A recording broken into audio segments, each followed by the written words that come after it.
Hello viewers, இன்னைக்கு நம்ம பார்க்க போறது One Piece episode 1081 part 2.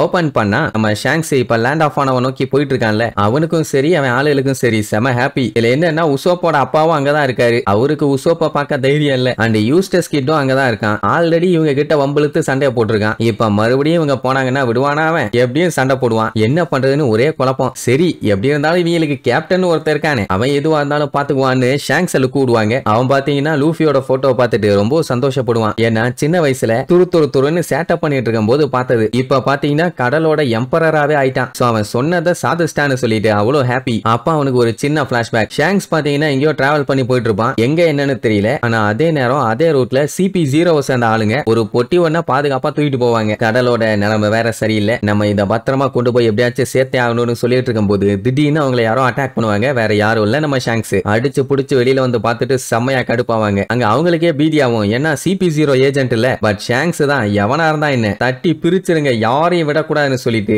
ரெண்டு குரூப்புக்கும் மாத்தி மாத்தி மாங்கன்னு சண்டை, கண்ணா பின்னான்னு சுட்டுவாங்க. CP0 ஆளுங்க பார்த்துட்டு, டேய் எங்களை ஏன்டா தேவையில்லாம அட்டாக் பண்ணிட்டு இருக்க, எங்க கிட்ட எந்த ஒரு ட்ரெஷரும் இல்ல, இருக்கிறது வெறும் ஒரு டெவில் ஃப்ரூட் மட்டும் தான், அதுவும் ரப்பரா மாத்துறது அப்படிங்கிற மாதிரி சொல்லிட்டு இருப்பானுங்க. இப்ப தெரியுதா அது எந்த டெவில் ஃப்ரூட்னு? அதான் பயங்கர பவர்ஃபுல்லான ஃப்ரூட்னு தெரியுது இல்ல. ஒரு 2-3 கப்பல்ல வந்திருந்தானுங்கன்னா இந்த பஞ்சாயத்தே இருந்திருக்காது. 10 கப்பல்ல பெரிய வெண்ணைய மாதிரி வந்தானுங்க. ஷாங்க்ஸ் பொலந்து கட்டி தூக்கிட்டு வந்துட்டான். அதுக்கப்புறம் தான் லூஃபியோட ஃபூஷா வில்லேஜுக்கு வந்திருப்பானுங்க. அங்க நம்ம லூஃபி பாத்தீங்கன்னா பைரட்டாவே கத்திய வச்சு விளையாண்டுட்டு இருந்தவன் கண்ணுக்கு கீழே தெரியாம குத்திட்டான். அல்ல வேலை 2 இன்ச்சு மேல தள்ளி குத்தி இருந்தானா அவ்வளவுதான், ஒத்த கண்ணே வீணா போயிருக்கும். அதுல வந்த காயம் தான் அது. அதுக்கப்புறம் பையன் என்ன நல்லா அட்டோலியம் பண்ணான்னு நம்ம ஆல்ரெடி நிறைய பார்த்துட்டோம். டெவில் ஃப்ரூட்டை சண்டை போட்டு போய் சாப்பிட்டுட்டான்னு வைங்க, அவ்வளவுதான். பையன் அதுக்கப்புறம் ரப்பரா மாறிட்டான். அதுக்கப்புறம் ஷாங்க்ஸ் அவன் கூட நிறைய டைம் ஸ்பெண்ட் பண்ணி கொஞ்ச நாளைக்கு ஒன்னா தான் சுத்திட்டு இருந்திருப்பாங்க. அதுக்கப்புறம் தானே லூஃபியை காப்பாத்துறதுக்காக ஷாங்க்ஸோட கையெல்லாம் போச்சு. இதெல்லாம் அவனுக்கு யோசிச்சு பார்க்கும்போது நேத்து நடந்த மாதிரி இருக்கும். இங்க கப்பல்ல இருக்கவங்க எல்லாம் லூஃபியை பத்தி பேசிட்டு இருப்பானுங்க. என்னன்னா இப்ப லூஃபி வந்து எல்லாத்துக்கும் தெரியிற ஒரு ஆளாயிட்டான். அது மட்டும் இல்லாம அவன் அவுட் ஆஃப் கண்ட்ரோல் ஆகி குரங்க விட மோசமா வைலண்டா சுத்திட்டு இருக்கான்.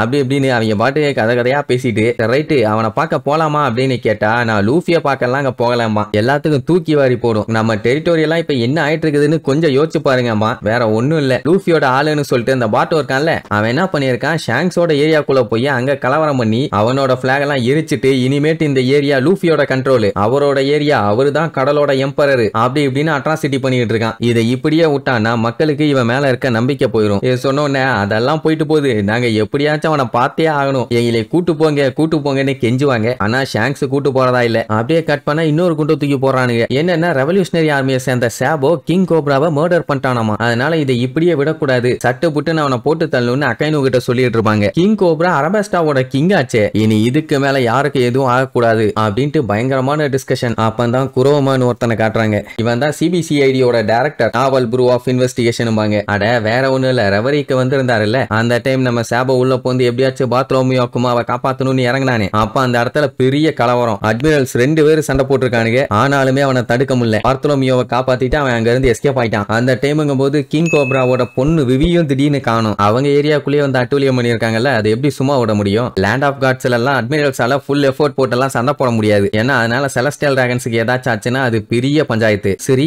இந்த மர்டர் அப்போ ஏன் திடீர்னு விவி காணாம போனா, அதுவும் கொஞ்சம் மர்மமா தான் இருக்குது. அதைத்தான் இவங்க தீவிரமா இன்வெஸ்டிகேட் பண்ணிட்டு இருக்காங்க. 2 கேஸுக்கும் ஏதோ சம்பந்தம் இருக்குமோன்னு ஒரு டவுட். அலபாஸ்டாவே இப்ப குழப்பத்துல இருக்குது. அது மட்டும் இல்லாம கிங் கோப்ராவோட ஷிப் இன்னுமே ரெட் போர்ட்ல தான் இருக்குது. எப்படி கிங் இல்லாம அவங்க வீட்டுக்கு போக முடியும்? உடனே கிசரு பேசாம இந்த கேஸ வேணா செயின்ட் சார்லஸ கொலை பண்ண ட்ரை பண்ணாங்கன்னு சொல்லி கேஸ க்ளோஸ் பண்ணிடலாம், என்ன ஓகேவான்னு கேட்பான். செயின்ட் மியோஸ்கார்ட வந்து தாக்கப்பட்டதுனால அங்க விஷயம் இன்னும் மோசமா போயிருச்சு. என்னன்னா ஹோலி நைட்ஸ் எல்லாம் உள்ள இறங்கிட்டானுங்க. அதனால தான் அவ்வளவு பஞ்சாயத்து. அட அவனுக்கு இன்னும் மோசமானவனுங்க. இதெல்லாம் சொன்ன உடனே அக்கைனு அட அதை விட்டு தள்ளுமா. ஆனா இப்ப என்ன ஆச்சுன்னா, சாபோ இப்படி ஒரு வேலையை பார்த்த உடனே அவனுக்கு சப்போர்ட் பண்ற மக்கள் எல்லாருமே ரொம்ப சந்தோஷப்பட ஆரம்பிச்சிட்டாங்க. உலகத்தை சுத்தி இருக்க ரெபலியன்ஸ் குரூப் எல்லாம் இருக்காங்கல்ல, அவங்க எல்லாம் இப்ப சாபோவை கடவுளா வழிபட ஆரம்பிச்சிட்டாங்க. அது மட்டும் இல்லாம ஃபிளேமோட எம்பரரே அவன் தான் அப்படிங்கிற அளவுக்கு பயங்கரமான பேரு. எப்படி இவன் ஒரு சைடு, அங்க டிராகன் தான் இவங்க எல்லாத்துக்குமே லீடர். வேற எல்லாம் பேசும்போது அப்படியே லூஃபியை பத்தி டாக் வரும். அவன் தான் இப்ப 4 எம்பரர்ல ஒரு ஆளா ஆயிட்டானே. எல்லா இடத்துலயும் டாக் இப்ப எப்படி தெரியுமா போயிட்டு இருக்குது, இந்த மாதிரி ஃபிளேம் எம்பரரோட பிரதர் ஓல்டு ரெஜிமேவை காலி பண்ணிட்டு பைரட்டுக்கான நியூ இயராவை ஸ்டார்ட் பண்ணிருக்காங்க.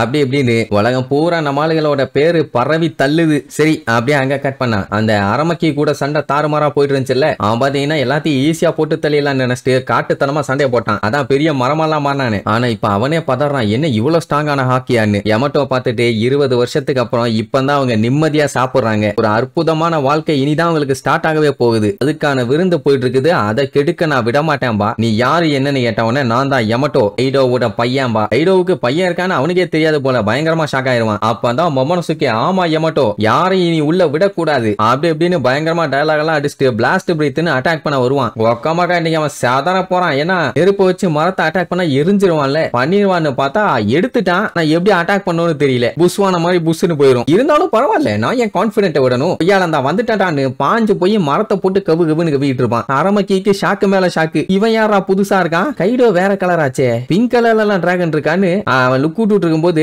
மரத்தை போய் கவு கவுன்னு கவி கடிச்சு துப்பிட்டு இருப்பான். அவனை என்னதான் விட்டுனாலும் அவனுக்கு ஒண்ணு ஆகாது. கடிச்சாலும் வலிக்க போறது இல்ல. எப்படி போய் கவனானா உடனே அலேகா புடிச்சு மொத்தமா லாக் பண்ணிட்டான். இப்ப அரமக்கிக்கு இவங்க கூட சண்டை போறதே டைம் வேஸ்ட்ங்கிற மாதிரி தான் இருக்குது. எவ்வளவு நேரத்துக்கு இந்த மாதிரி சண்டை போட்டுட்டு இருப்பான். எப்படியும் கொஞ்ச நேரத்துல லூஃபி மத்தவனுங்க எல்லாம் அடிச்சு புரண்டு வருவானுங்க. வச்சு நொறுக்குன்னு நொறுக்கி எடுக்க போறானுங்க. அது மட்டும் கன்ஃபார்ம். எங்க அக்கைன்னு ஓரமன்னு புலம்பி தள்ளிட்டு இருப்பான். இந்த மாதிரி ஒரு மோசமான எராலையான அட்மிரலான பரவாயில்ல வரட்டும், எவன் வந்தாலும் சரி அவங்க எல்லாத்தையும் அடிச்சு தெரிக்க விடுறேன்னு வெறியோட சொல்லுவான். என்னென்ன பண்ண போறானோ தெரியல. எங்க ஷாங்க்ஸ் பாத்தீங்கன்னா அப்படியே டெரரா நடந்து வந்து உட்கார்ந்துட்டு நமக்கு ஒன் பீஸ் எடுக்க வேண்டிய நேரம் வந்துருச்சு அப்படின்ட்டு பயங்கரமா சொல்லுவான். ஏண்டா இவ்வளவு நாள் என்னடா பண்ணிட்டு இருந்தீங்க? நம்மால வரும்போது தான் இந்த வேலையெல்லாம் பண்ணுவீங்களா? சரி இப்போ ஷாங்க்ஸும் ஒன் பீஸை தேடி கிளம்பிட்டான். இதுக்கப்புறம் நேவி ஆளுங்க உள்ள பூந்து என்னெல்லாம் குட்டைய குழப்ப போறாங்கன்னு அடுத்தடுத்த எபிசோட்ல பார்க்கலாம். டடா